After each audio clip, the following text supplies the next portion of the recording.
বিতর্কিত উপদেষ্টাদের বাদ দিয়ে উপদেষ্টা পরিষদ পুনর্গঠনের দাবি জানিয়েছে বিএনপি। অন্তর্বর্তীকালীন সরকারের প্রধান উপদেষ্টা অধ্যাপক মোহাম্মদ ইউনূসের সঙ্গে বৈঠকে এ দাবি জানায় দলটি। শনিবার সন্ধ্যা 7:30টায় রাষ্ট্রীয় অতিথি ভবন যমুনায় এ বৈঠক অনুষ্ঠিত হয়।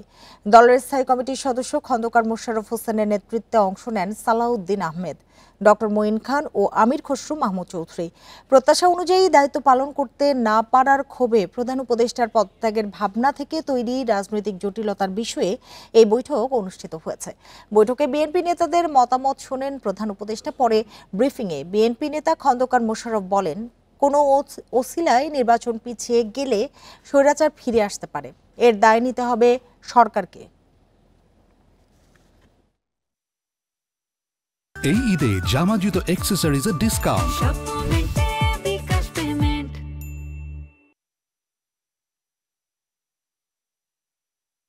অবাধ নির্বাচন অনুষ্ঠানের উদ্দেশ্যে সরকারের নিরপেক্ষতা বজায় রাখার স্বার্থে বিতর্কিত উপদেষ্টাদের বাদ দিয়ে উপদেষ্টা পরিষদ পুনর্গঠনের জন্য আমরা দাবি জানিয়েছি।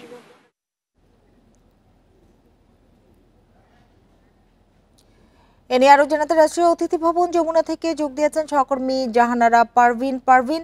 এনসিপির সঙ্গে প্রধান উপদেষ্টার বৈঠক কি শেষ হয়েছে?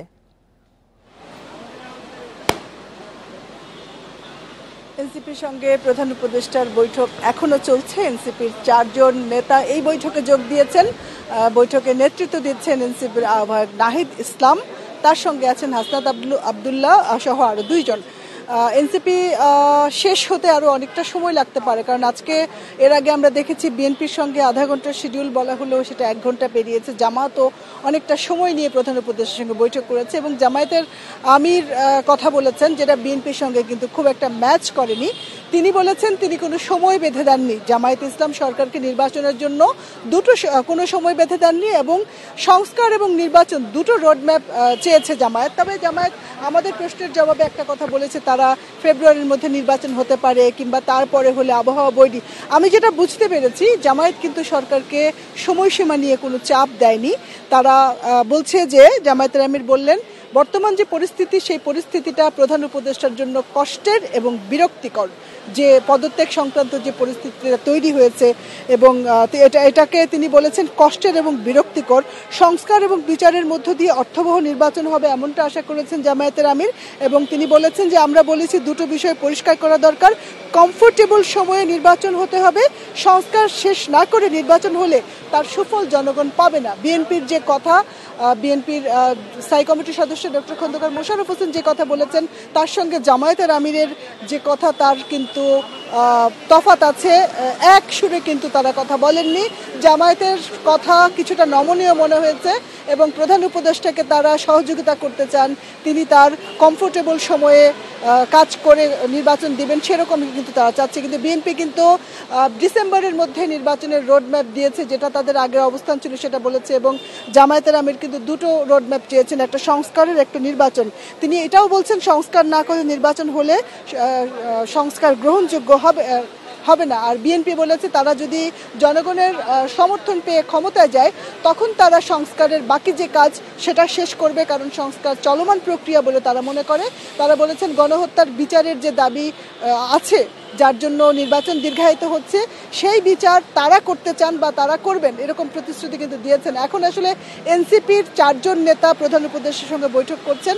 এই 4 জন বের হয়ে কি বলেন আমরা সেটা জানতে চাই। আজকে মূলত 3টি দলের সঙ্গে প্রধান উপদেষ্টা বৈঠক করলেন, দুটো বৈঠক শেষ হয়েছে, আরেকটি বৈঠক চলছে। আগামীকাল বিকেল 5টায় আরও কিছু দলের সঙ্গে তিনি বৈঠক করবেন এই উদ্ভূত পরিস্থিতি নিয়ে এবং যে দলগুলো গণঅভ্যুত্থানের যে আওয়ামী বিরোধী আন্দোলন, সেই আন্দোলনে তারা যুক্ত ছিলেন।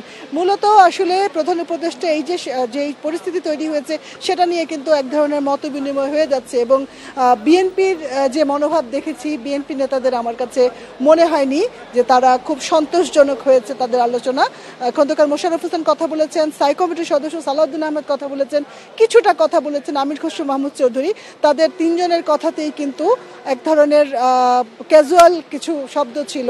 তারা তাদের লিখিত যে বক্তব্য প্রধান উপদেষ্টাকে দিয়েছেন তার বাইরে কিন্তু কিছু বলতে চাননি এবং খুব সতর্ক ছিলেন তারা কথা বলতে, খুব বিস্তারিত বলেন। জামায়াতের আমির তার চেয়ে একটু বেশি কথা বলেছেন, কিন্তু আমার কাছে মনে হয়েছে প্রধান পারভিন, উপদেষ্টা আপনি কি আমাকে শুনতে পাচ্ছেন? আমি যেটি জানতে চাচ্ছি, আমরা কিন্তু বিএনপির ব্রিফিংও শুনেছি এবং জামায়াতের ব্রিফিংও শুনেছি, যেটি মনে হয়েছে যে সব রাজনৈতিক দল তাদের আগের অবস্থানে রয়েছে। আপনার কি মনে হয়েছে?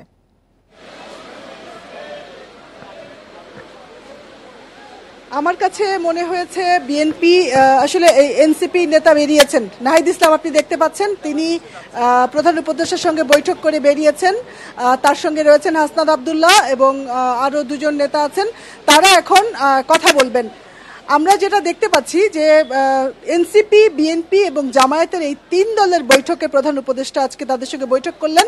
বিএনপি তাদের আগের অবস্থানে কিন্তু অনড় রয়েছে, এটা আমি বলতে পারি। তারা এর আগেও 16 তারিখে যখন, গত মাসের 16 তারিখে যখন বিএনপি মহাসচিব প্রধান উপদেষ্টার সঙ্গে কথা বলেছেন, তখনও তারা তাদের অবস্থানে অনড় ছিল। সেটা হচ্ছে ডিসেম্বরের মধ্যে নির্বাচন।